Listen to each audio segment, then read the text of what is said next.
I'm for it. Trae Young sent out a tweet, an hourglass, a cryptic post after the J.J. Redick news. So how do the Lakers get a Trae Young? Well, they could move D'Lo. They could move some bench guys, James Vanderbilt. They could give up 3 first-round picks.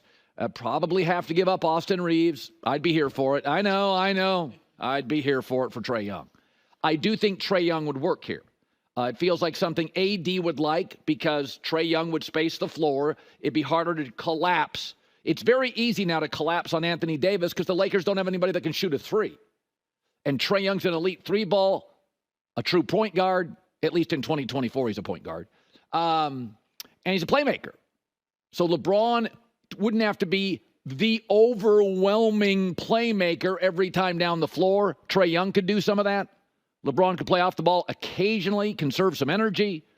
You couldn't just collapse on Anthony Davis, so he would space the floor. So it's the sort of thing the Lakers do.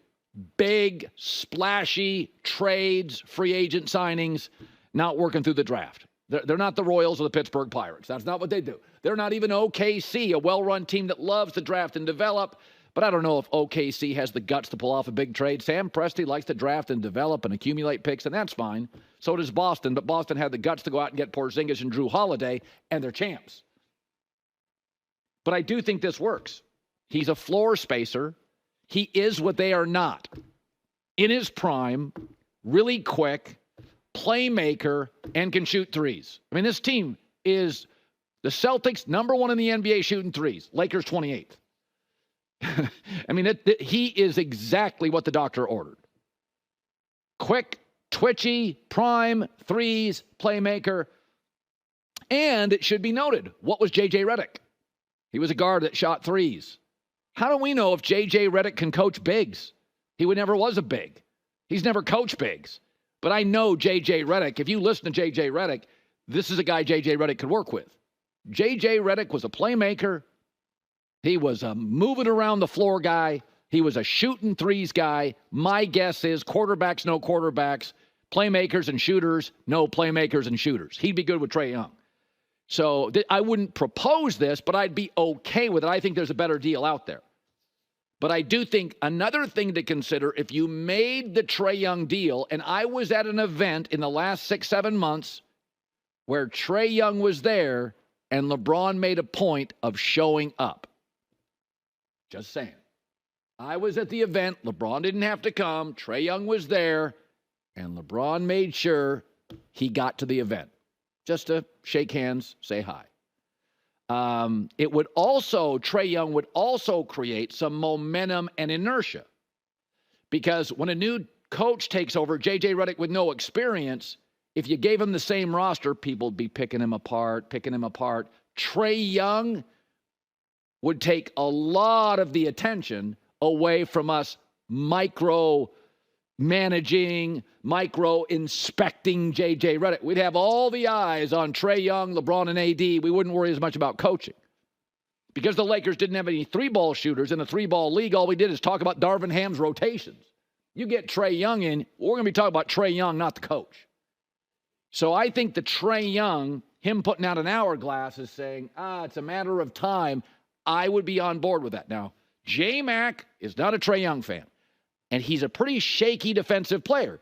But it should be noted, so is Luka. And y'all love Luka. There's a lot of guys in this league who are offensive players who are not great defensive players.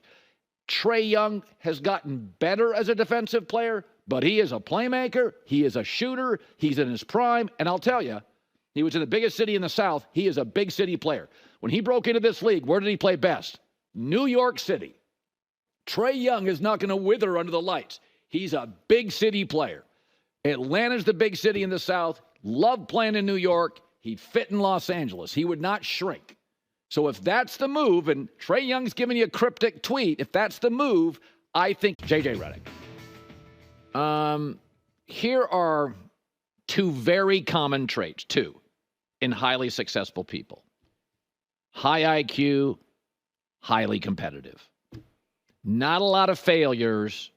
Smart people who are very driven and competitive succeed. Coach K at Duke, has had a lot of smart people and a lot of competitive people come through that program for all those years. And at 77 years old today, he acknowledges JJ was as smart as any player he's ever had and as competitive as any player he's had. Now, the only thing that gets in the way of really smart, competitive people, men or women, the only trait that can get in the way of that is stubborn. And you see that just puncture really smart, competitive people. I don't know JJ well enough to know, is he stubborn? But in the NBA, you have to be adaptable. It's a long, long season. There's injuries. There's egos. You got to be able to pivot. Keep players happy. But I'll be honest about this. He'll be a quick learner. I don't really worry about J.J. Redick. I worry about the Lakers' impatience and competency. Just think about this. The two best teams in the league, in my opinion, they're favored next year are the Celtics and Denver. Denver landed the Joker, the best player in the world. Surrounded him with good players. And it still took an excellent coach, Mike Malone. What was it, 7 years to win a title? With the best player in his prime? Didn't have to trade for him and give up draft capital. They got him in the second round. Took him 7 years with a Joker. Best player in the world in his prime. The Celtics landed two excellent players. Maybe not as good as Joker, but Jaylen Brown, Jason Tatum. Excellent players. They had excellent coach, Brad Stevens, who's now an excellent GM, Brad Stevens. Took them 7, 8 years. They had to add pieces.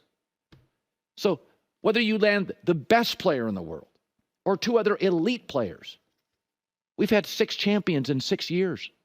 The talent is all spread out. Gone are the Shaq Kobe years, the Magic Kareem Worthy years. It's not like that anymore. Hard to get a third star. Now, the good news for the Lakers, they have 3 nice pieces. Anthony Davis is a top 12 player. Defensively, he's a gem. LeBron's still very, very, very good and a playmaker. He makes people around him better. And Austin Reeves is a solid playmaker. If I had to move him, I would, but he's a solid playmaker. They could also trade D'Angelo Russell if he opts in, or if he opts out, they got $18 million to play with. So there are far worse situations in the NBA to inherit than what J.J. Redick is. But there's a lot of things to consider here. They don't have any shooters. J.J.'s a shooter. He wants a roster of shooters. That's his game. The other thing, like the Yankees or the Dallas Cowboys, Lakers are a big brand in a big city, and the expectations are always a little unrealistic. And here's the other thing. Anthony Davis played 76 games. LeBron played 71. They're not going to play that many games next year. That's the healthiest AD and LeBron have been in years. And that got him a play-in game and getting almost swept by Denver. They played Denver well, but that's what AD playing every night got you. That's what LeBron playing virtually every night got you. I'd bet my 401k that AD's not playing 76 games as a Laker next year. Okay? So that's stuff to think about. So the Lakers, to me, need a lot of patience here. This is not a championship roster.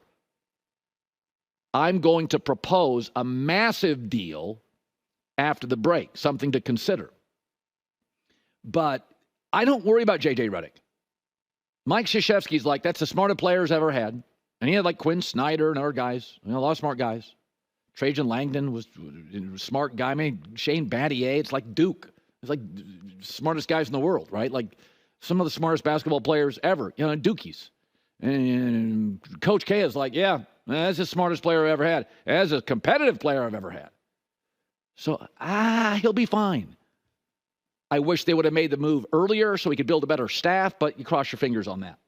There's this other issue to consider. Dan Woike, LA Times. Remember, stuff gets out when somebody wants it out. According to his story, Redick's ascent as a favorite in the coaching search came without LeBron James urging. They wanted to make sure that got out.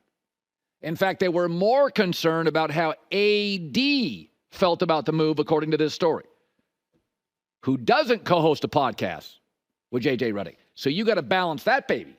That's something. That is something. But again, in review, the J.J. Redick piece, smart, competitive. As long as he's not stubborn, he'll be fine. Lakers, Competency? Patience? I haven't seen it in a decade. That's my concern. So I'm going to throw this out there. I am not proposing this. This is not my big trade proposal, but it's something that needs to be addressed. Trae Young, and I've said before, I would have no problems. Trae Young with LeBron James, space the floor with LeBron and AD, I'm for it. Trae Young sent out a tweet, an hourglass, a cryptic post after the J.J. Redick news. So how do the Lakers get a Trae Young? Well, they could move D'Lo. They could move some bench guys, James Vanderbilt. They could give up 3 first-round picks. Probably have to give up Austin